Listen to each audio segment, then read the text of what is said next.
ભગવાન. જય ભગવાન મિત્રો, હું છું પ્રફુલ્લભાઈ પંડ્યા. મારી યુટ્યુબ ચેનલની અંદર આપનું સ્વાગત છે. મિત્રો 2024ની જ્યારે શરૂઆત થાય છે ત્યારે તમામ રાશિના જાતકોને મનમાં પ્રશ્ન થાય કે મારું રાશિ પ્રમાણે 2024 કેવું રહેશે.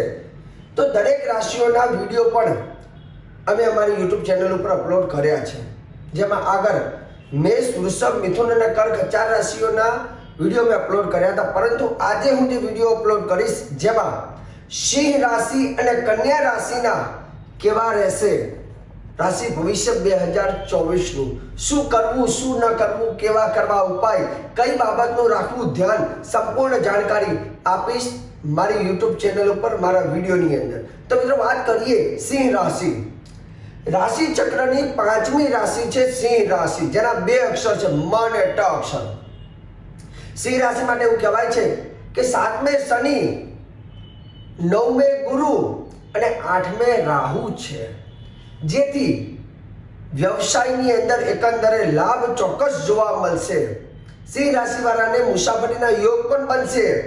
જીવન સાથી સાથેનો પ્રેમ અથવા જીવન સાથીની પ્રાપ્તિ, જે લોકોના લગ્ન નથી થયા તો તે લોકોને જીવન સાથીની પ્રાપ્તિ થઈ શકે અને જીવન સાથીમાં પ્રેમ પણ એકંદરે જોવા મળે. પણ 7મે શનિ છે, ક્યાંક થોડી ખતરાક નોર્મલ જોવા મળે. શેર બજાર, સટ્ટા બજાર, જુગાર, ક્લબ, ફાઇનાન્સ જેવા કામોની અંદર બને ત્યાં સુધી સિંહ રાશિવાળાએ ન પડવું, નહીં તો ક્યાંક રાહુ દેવ તમને અહીંયા થાપ ખવડાવી શકે, મતલબ રાહુ તમને નડી શકે છે. તો શેર બજાર, સટ્ટા બજાર, જુગાર, ક્લબ જેવા ફાઇનાન્સ જેવા વ્યવસાયમાં ન પડતા. અકસ્માતથી બચવાની જરૂર છે. ગાડી બહુ ફાસ્ટ ચલાવતા હોય તો થોડી ધીમે ચલાવજો, કેમ કે અહીંયા 8મે રાહુ, કોઈ દુર્ઘટના થઈ શકે, તમારા વાહનથી કોઈને વાગી શકે અથવા તમારા વાહનને કે તમને તકલીફ ન થાય તેનું ધ્યાન રાખવાનું. પરંતુ બીજા નંબરની વસ્તુ, મિત્રો સાથે પરિવારની અંદર તમે ગમે એટલા ફરતા હોય પણ અહંકાર ન કરવો, અહંકારનો ત્યાગ કરવો. સંતાન સાથે તમારો પ્રેમમાં વૃદ્ધિ થશે, સંતાન સાથે એકંદરે સંબંધો વધશે. પરંતુ તમારે કઈ બાબતનું ધ્યાન રાખવાનું, વ્યસન, પરસ્ત્રી સાથેના કોઈ સંબંધ હોય તો એના કારણથી સમાજમાં ક્યાંક તમને બદનામી જોવા મળી શકે છે, એટલે એ બાબતનું ધ્યાન રાખવાનું. સિંહ રાશિના મારા જે બહેનો હોય એમના માટે એવું કહેવાય છે કે અહીંયા 2024માં તમારા હાથેથી ધર્મ કાર્ય, શાસ્ત્ર, પૂજા પાઠ, હવન વગેરે આવી બધી વસ્તુ તમારા હાથે થઈ શકે, મતલબ ધર્મ કાર્ય એકંદરે તમારાથી થવાનું છે. તમારે ખાસ કરીને કઈ બાબતોનું ધ્યાન રાખવું, બને ત્યાં સુધી કોઈના ઝઘડા ચાલતા હોય ત્યાં રસ ન લેવો, નહીં તો જશ નહીં પણ અબજસ ચોક્કસ તમને જોવા મળશે.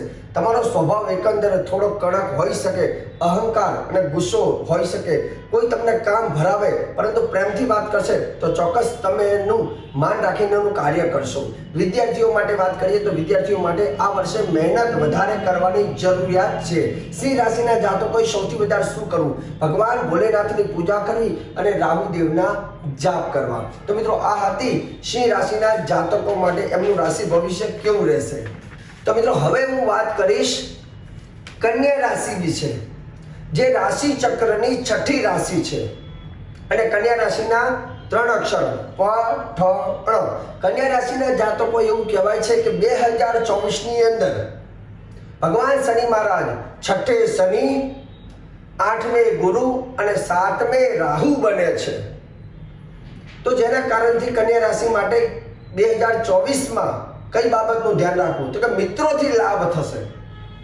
કન્યા રાશિના જાતકોને મિત્રોથી સંબંધ સારા રહેશે. મિત્રો જોડે રહેશો, મિત્રો જોડે સંબંધ સુધારશો તો કામકાજમાં ક્યાંક તમને લાભ જોવા મળી શકે, મતલબ મિત્રો તમને મદદગાર બની શકે છે. સંતાન સુખ સારું તમને જોવા મળે. પરંતુ 2024માં ક્યાંક પત્ની પીડા તમને થઈ શકે, પત્નીથી તકલીફ થઈ શકે છે, પત્નીથી નારાજગી થઈ શકે, પત્ની સાથે વાદ વિવાદ થઈ શકે છે. પરંતુ કન્યા રાશિના જે કઈ ભાઈઓ હોય એમને બને ત્યાં સુધી થોડી સહન શક્તિ રાખવી અને સમયને વ્યતીત કરવો. બને ત્યાં સુધી કન્યા રાશિના જાતકોએ સૂઝબૂઝથી કાર્ય કરેલા હોય અને દિમાગ અને બુદ્ધિ દ્વારા કરેલા કાર્ય એવું કહેવાય છે કે સફળ બની શકે છે. કંઈ પણ કામ કરો તો ઉતાવળ ન કરતા સમજી વિચારીને કાર્ય કરવાનું છે. સાથે સાથે ધંધાકીય બાબતો તમારામાં જે કંઈ આવડત હોય, હોશિયારી હોય ભોળા મનથી કોઈને પોતાના કામની જે માસ્ટરી હોય, જે તમારી ધંધાકીય બાબતો હોય એ બધી કોઈને ન કહેવી, ગુપ્ત રાખવી.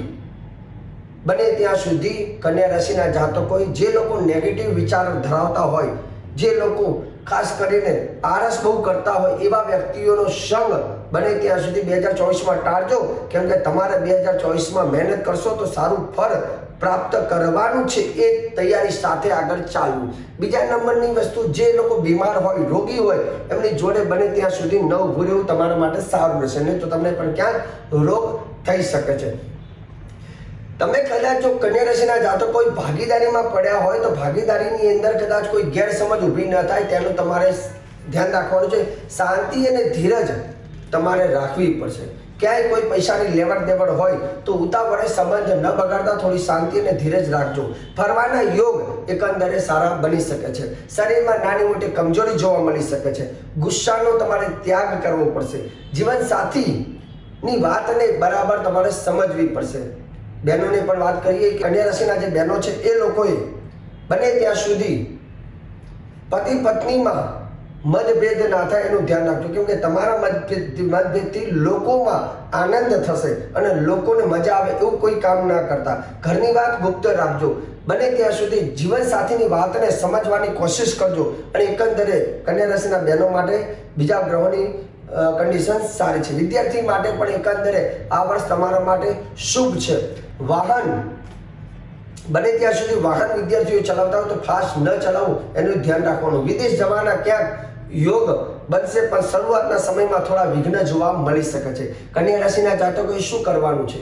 બને ત્યાં સુધી કેળાનું દાન, આપણે જે કેળા જે ભોજનમાં લેતા હોય છે તે કેળાનું દાન કોઈને કરવાનું છે. ગુરુનો રત્ન ધારણ કરવાનું છે. અને શક્ય હોય તો ઓમ રાહવે નમઃ એના મંત્ર જાપ પણ તમે બુધવારે એક માળા કરશો ઓમ રાહવે નમઃ તો એ પણ તમારા માટે શુભ રહેશે. મિત્રો, આજે સુંદર મજાની જાણકારી મેં કરી છે, જેમાં સિંહ રાશિ અને કન્યા રાશિનું ભવિષ્ય, આગળ પણ ઘણા બધા લોકોને સુંદર મજાની એમની પોતાની રાશિ પ્રમાણેના પણ વિડીયો હું અપલોડ કરવાનો છું. પરંતુ મારા વિડીયોને તમારે લાઈક કરજો, શેર કરજો, મારી ચેનલને સબસ્ક્રાઇબ કરજો.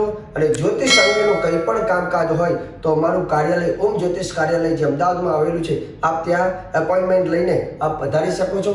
મને આપો રજા. જય ભગવાન.